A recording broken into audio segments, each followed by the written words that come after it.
여러분, 요즘 젊은 신혼부부들 상담하다 보면 이런 질문 정말 많이 받아요. 소장님, 아파트는 비싼데 아파트인 주거용 오피스텔을 살까요? 아니면 그냥 신도시 신축 아파트 전세로 사는 게 나을까요? 질문하는 대부분은 깨끗한 신축을 원해요. 특히 여성분들은요. 새로운 출발인 신혼집이니까요. 이런 마음 충분히 이해합니다. 그런데요, 제가 최근 상담한 젊은 신혼부부, 이분들은 조금 다른 선택을 했습니다. 안녕하세요. 여러분의 돈 되는 부동산 임소장입니다. 만약 여러분이 신혼부부라면 어떤 선택을 하시겠습니까? 한쪽은 역세권 풀옵션 오피스텔을 사거나 신도시에 쾌적한 아파트 전세입니다. 남들에게 말하기도 좋고 깔끔한 신혼집에 어울리죠. 반대로 다른 한쪽은 지은 지 40년이 넘어서 수도에서 녹물이 나올 수도 있고 퇴근할 때마다 주차 전쟁을 치러야 하는 서울의 낡은 구축 재건축 아파트입니다. 누가 봐도 전자가 더 행복해 보이죠? 그런데요, 제가 최근 상담한 30대 신혼부부는 상담을 받은 후 후자를 선택했습니다. 그것도 생애 최초 대출을 영혼까지 끌어모아서요. 소장님, 저희 진짜 이 돈 주고 여기 사는 게 맞을까요? 서울 영등포구 준공업 지역에 있는 40년 넘은 구축 재건축 아파트를요. 이 부부가 계약을 앞두고 저에게 던졌던 질문은 딱 4가지였습니다. 2달 만에 1억이나 올랐는데 지금 사면 상투 아닐까요? 지방선거 이후 서울시장이 바뀌면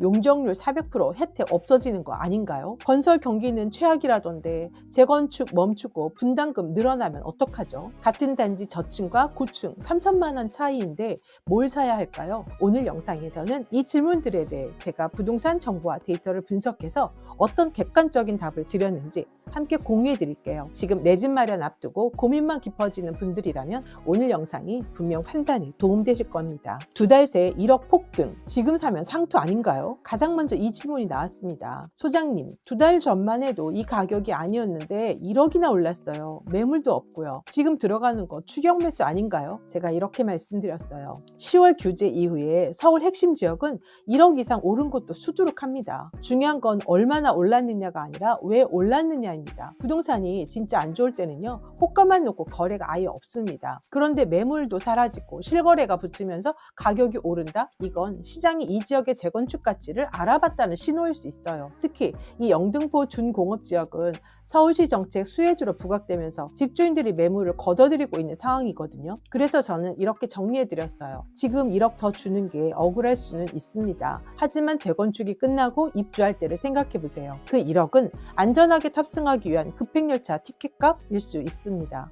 지금 안 사고 기다렸다가 6개월 뒤에 2억 더 오르면요, 매물은 기다린다고 나올 때 사는 게 아닙니다. 내가 확신이 섰을 때 사는 게 투자입니다. 서울시장님이 바뀌면 용적률 400% 혜택 사라질까요? 2번째 질문은 정책 불안이었습니다. 영등포 준공업지역은 용적률을 400%까지 올려준다는데 서울시장이 바뀌면 이거 없어지는 거 아닌가요? 결론부터 말씀드렸어요. 걱정 안 하셔도 됩니다. 이건 단순한 공약이 아니라 이미 조례, 즉 법으로 확정된 사안입니다. 2025년 3월 27일 서울시는 서울특별시 도시계획 조례를 개정해서 준공업지역 용적률 상한을 250%에서 400%로 상향했습니다. 서울 전체 준공업지역의 80% 이상이 영등포, 구로, 금천, 강서, 바로 서남권에 몰려 있거든요. 서울시가 이 지역 규제를 푼 이유는 누군가의 지적이 아니라 서울에 집 지을 땅이 없기 때문입니다. 정책은 사람이 아니라 필요에 의해 움직여요. 서울의 주택 공급을 하려면 낡은 준공업 지역을 고밀도로 개발할 수밖에 없어요. 서울시장이 바뀐다고 이 큰 흐름이 사라지진 않습니다. 다소 늦어질 수는 있어도 방향은 이미 정해져 있거든요. 건설 경기는 최악인데 재건축 멈추고 분담금 늘어나면 어떡하죠? 이 질문은 정말 현실적인 공포죠. 요즘 뉴스 보면 공사비 올라서 재건축 중단된다고 하던데요. 저희 집도 10년, 20년 묶이는 거 아닌가요? 맞습니다. 요즘 공사비 정말 많이 올랐고 인건비도 만만치 않습니다. 그런데 재건축은 원래 지연되는 게 통상적이긴 해요. 그러니 기다림의 미학이라 할 수도 있죠. 하지만 여기서 중요한 건 딱 하나입니다. 어디가 지연되느냐입니다. 사업성 없는 외곽 지역은 멈출 수 있어요. 하지만 여기는 달라요. 여의도 바로 옆이고 2호선 역세권이고 교통과 입지가 받쳐주는 서울의 핵심지입니다. 용적률 400%로 일반 분양 물량이 늘어나면 조합원 분담금 부담은 줄어들어요. 즉 시간은 걸려도 결국 가는 곳입니다. 그래서 이렇게 말씀드렸어요. 젊으시잖아요. 지금 당장 새 아파트 못 살아도 불편해도 시간이 지날수록 가치가 오르는 땅을 깔고 앉아있는 게 진짜 재테크입니다. 지금 이 선택 잘하시는 몸테크입니다. 그리고 마지막으로 고민되었던 부분 부분도 질문을 하셨어요. 같은 평수인데 저층이랑 로얄층이랑 3천만 원 차이가 나요. 그냥 싼 저층으로 선택할까요? 이런 질문에 저는 단호하게 말씀드렸어요. 아, 그거는 안 돼요. 10억짜리 집을 사면서 3천만 원은 큰 돈이 아니에요. 하지만 이 집에서 5년, 어쩌면 10년까지도 살게 될 수도 있어요.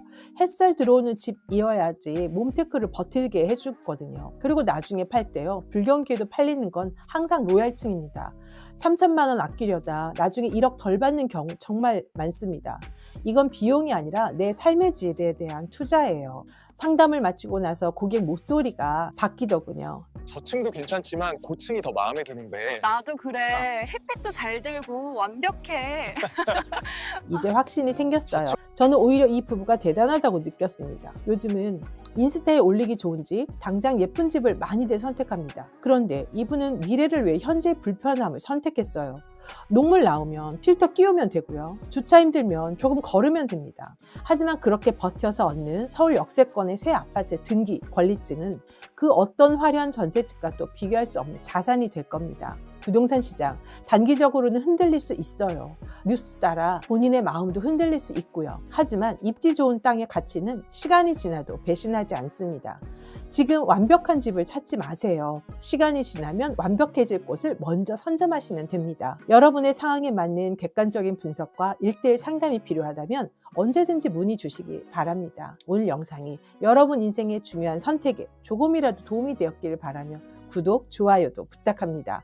감사합니다.